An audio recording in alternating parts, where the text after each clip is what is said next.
बड़ी खबर यह है, बुधवार को इजराइल जाएंगे जो बाइडेन। आपको बता दें, आज ही जो बाइडेन की ओर से बड़ा बयान सामने आया था। एक तरफ उनकी ओर से साफ साफ कहा जा रहा है कि गाजा पर कब्जा ये बड़ी भूल होगी, तो वहीं दूसरी तरफ इजराइल के साथ पूरी तरह से वो खड़े हैं। बार बार उस तारीख का इंतजार किया जा रहा था, क्योंकि इजराइल के प्राइम मिनिस्टर की ओर से उनको न्योता भेजा गया था कि आप आइए और यहाँ के हालात देखिए। जिसके बाद अब ये तय हो गया है कि बुधवार को यानी कि परसों इजराइल जाएंगे जो बाइडेन। ये इस वक्त की बड़ी खबर है, जबकि अमेरिका के विदेश मंत्री की इस वक्त इजराइल के भीतर मौजूदगी है। लगातार वो अरब मुल्कों से भी बातचीत कर रहे हैं और दूसरी तरफ लगातार इजराइल से भी बातचीत कर रहे हैं, लेकिन इजराइल को एक तरह का समर्थन भी पूरी तरह से दिया गया है। सीधे रुख कर लेते हैं ग्राउंड जीरो का। आशुतोष हमारे संवाददाता इस वक्त इजराइल से हमारे साथ जुड़ चुके हैं। आशुतोष, बड़ी खबर सामने आई है, बुधवार को इजराइल पहुंचने वाले हैं जो बाइडेन। क्या संदेश और संकेत, क्या मायने निकाले जाएं इसके? देखिए, एक तरफ तो चाहे हथियारों हो, सैन्य मदद इजराइल को दी गई अमेरिका की ओर से। दूसरा, उनके विदेश मंत्री से लेकर के उनके बड़े अधिकारी जो है वो भी टेल अवीव का दौरा कर चुके हैं। यहाँ जो उनकी एम्बेसडर हैं वो लगातार अधिकारियों के साथ बॉर्डर एरिया पर भी जाकर देख चुके हैं। यहाँ तक कि बाल बाल जब अचानक से सायरन बजा, उनको हमने बंकर में भागते हुए भी देखा है। इन सब के बीच दरअसल ये इसलिए भी महत्वपूर्ण है क्योंकि इजराइल पर भी एक तरह का दबाव है, जबकि पूरी दुनिया में ऐसी भी तस्वीरें आ गई कि उसके हमले में हमास से भी ज्यादा जो गजा पट्टी में वहां पर कई नागरिक भी मारे गए हैं। तो अब उनको ये भी साथ देना है कि हमास के खिलाफ इस आतंकी कार्रवाई में कि आतंकी संगठन का समूल नाश हो जाए, क्योंकि अमेरिका इन प्रिंसिपल भी इस मामलों में हमेशा इजराइल के साथ खड़ा रहा है। हाँ। दूसरा, अमेरिका पर यह भी दबाव होगा कि इजिप्ट के जरिए वो रास्ता राफा बॉर्डर खुलवा सके, ताकि जो मदद है, क्योंकि जब दक्षिण की ओर जाने को कहा गया है नागरिकों को, तो जब वो दक्षिण में जाते हैं तो उन तक सही मदद पहुंच सके। यहाँ मेरे पीछे जो आप टैंक्स देख रही हैं, पीछे यहाँ से टैंक जो आर्टिलरी है वो लगातार गाजा पर हमले कर रही है और उन खास ठिकानों को नष्ट करने की कोशिश की जा रही है। तो ऐसे में अमेरिकी राष्ट्रपति का दौरा बेहद महत्वपूर्ण होता है। एक तो इजराइल का समर्थन, दूसरा ये भी उनकी कोशिश जरूर रहेगी कि जो गजा पट्टी में दूसरे लोग हैं जिनको शील्ड बना रहा है हमास, उत्तर में रख रहा है, उनका रास्ता ब्लॉक कर रहा है कि ये ना जाने पाए ताकि इजराइल का हमला रुके। तो ऐसे मामलों में कुल मिलाकर के उनका दौरा बेहद महत्वपूर्ण हो जाता है, सामरिक नजरिए से भी, और खासकर ये कि इजिप्ट पर भी क्या वो दबाव बनाने में कामयाब होगा कि वो राफा बॉर्डर खोले, वहां से नागरिक इजिप्ट प्रवेश कर सके, या इजिप्ट के पास बॉर्डर के पास हजारों की संख्या में जो वहां के लोग हैं रसद लेकर के मौजूद हैं, दवा, खाना, पानी लेकर के, वो मदद उन लोगों तक पहुंच सके जिसमें महिलाएं, बच्चे बड़ी संख्या में शामिल हैं। लेकिन इजिप्ट इसके लिए क्या तैयार होगा, ये बड़ा सवाल इस वक्त बना हुआ है। इन सब के बीच अमेरिकी राष्ट्रपति बुधवार को पहुंचने वाले हैं इजराइल। ये बड़ी खबर सामने आ रही है और आपको बता दें, फिलिस्तीन को लेकर भी, उसको अलग देश बनाने को लेकर, उसकी महत्वपूर्ण मजबूत सरकार बनाने को लेकर भी उनकी ओर से बड़ा बयान दिया गया है। राजेश पवार तेल अवीव से इस वक्त हमारे साथ जुड़ चुके हैं इजराइल से। राजेश, सीधे आपके पास आते हुए, चूंकि तेल अवीव में बड़े बड़े पोस्टर्स लगाए गए हैं उन तमाम लोगों के जिनको बंधक बनाया गया है हमास की ओर से, और अब फिलिस्तीन के विदेश मंत्रालय की ओर से ऑफर दिया गया है इजराइल को कि आप गाजा पट्टी पर हमले बंद करें, हम इनको रिहा कर देंगे। इससे इजराइल रुकेगा क्या? देखिए, इजराइल ने पहले दिन से ही ये डिमांड किया है कि अनकंडीशनली जिन लोगों को किडनैप किया गया था उनको हमास रिलीज करे, और काफी हद तक इंटरनेशनल कम्युनिटी ने भी यही कहा है। अगर ये एक ह्यूमैनिटेरियन क्राइसिस बन गया है गाजा के अंदर, पानी नहीं आ रहा, बिजली काट दी गई है, रसद नहीं आ रही है, दवाइयां कम पड़ गई हैं, तो हमास क्यों नहीं उन किडनैप लोगों को छोड़ देता। तो कहीं ना कहीं इंटरनेशनल कम्युनिटी जो है वो हमास पर ये ब्लेम लगा रही है कि आपने क्योंकि उन बंधकों को बना रखा है। तो इजराइल जस्टिफाइड है इस एक्शन के लिए, क्योंकि आप बंधकों को नहीं छोड़ रहे। और जहां तक इजिप्ट का सवाल है कि वो ये मान लेगा या नहीं मानेगा फिलिस्तीन लोगों को इजिप्ट के अंदर आने के लिए, तो मेरा ये मानना है कि किसी भी हालत में मिस्र जो है, इजिप्ट इन लोगों को अपनी सीमा के अंदर दाखिल नहीं होने देगा। बिल्कुल। इजिप्ट जरूर हायतुवा मचा रहा है कि ह्यूमैनिटेरियन जो है एक्सेस अलाउ की जाए, उसके लिए जरूर वो तैयार हो जाएगा, लेकिन किसी भी हालत में वो राफा ओपनिंग, जो राफा पैसेज है, उसको फिलिस्तीनी लोगों को मिस्र में आने की इजाजत नहीं देगा। किसी भी हालत में मिस्र ये नहीं चाहता कि जो ये फिलिस्तीनी लोग हैं किसी भी हालत में मिस्र के अंदर आए। इसके दो कारण हैं। देखिए, एक बड़ा कारण है कि फिर जो बर्डन है रेफ्यूजीज का वो मिस्र के ऊपर पड़ जाएगा, और मिस्र ये चीज समझता है कि ये बर्डन लॉन्ग टर्म बर्डन होगा, और इनमें से काफी लोग हैं जो इस्लामिक ब्रदरहुड से ताल्लुकात रखते हैं और जो मिस्र की गवर्नमेंट के खिलाफ जा सकते हैं।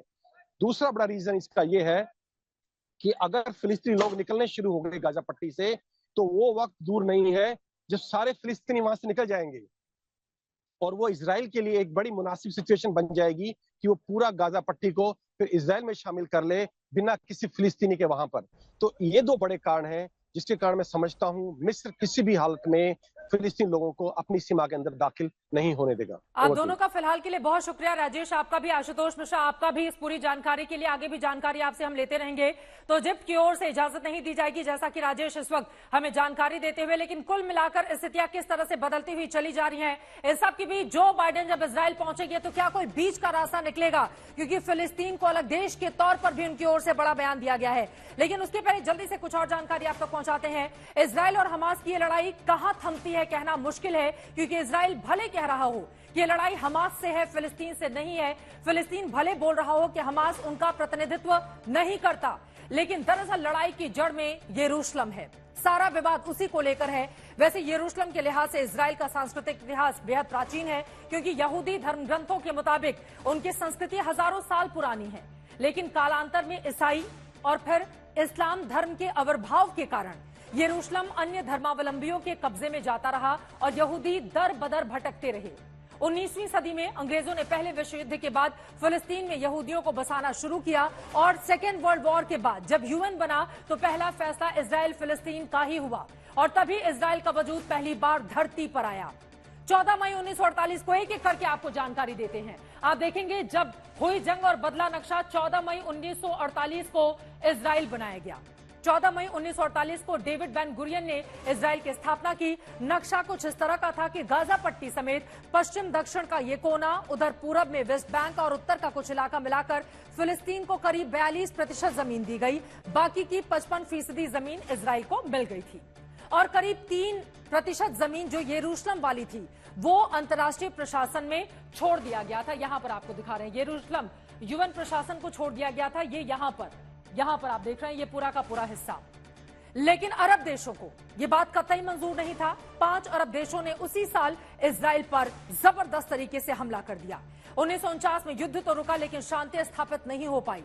फिलिस्तीनियों का पलायन होता रहा। इस युद्ध के बाद 7 लाख फिलिस्तीनी Jordan, Lebanon, Syria, Gaza, West Bank, पूर्वी यरूशलेम में शिफ्ट हो गए। 1967 में फिर 5 से 10 जून तक युद्ध हुआ।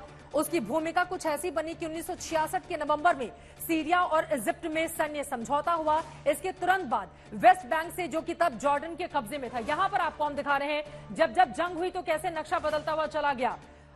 जॉर्डन के कब्जे में था। फिलिस्तीन लिबरेशन ऑर्गेनाइजेशन ने इजराइल पर हमला बोल दिया था। हालांकि इजराइल ने हमलावरों की जबरदस्त पिटाई की। तब जॉर्डन ने इजिप्ट को मदद नहीं करने पर काफी भला बुरा बोला था।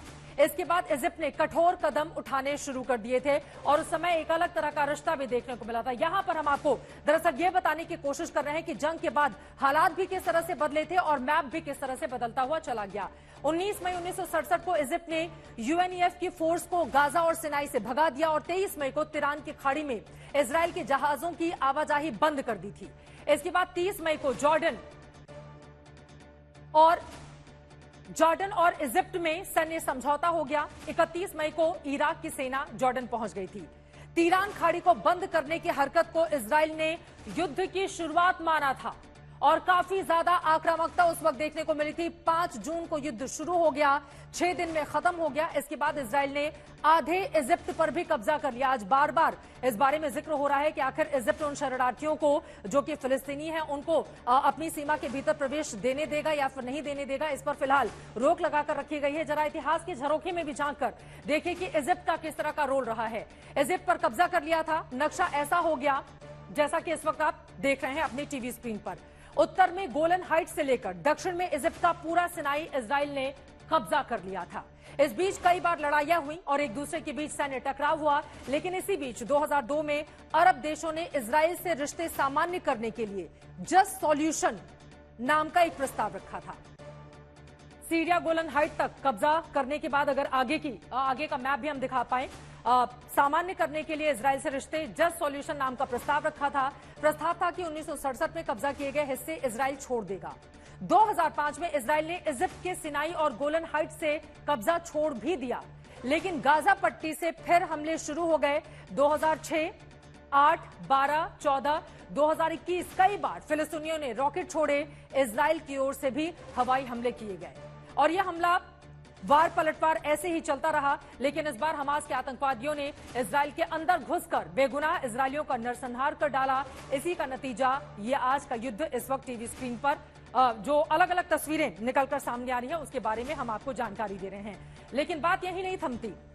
अभी गाजा पट्टी में हमास का पूरा नामो निशान मिटा देने पर इजराइल आमादा दिखता है।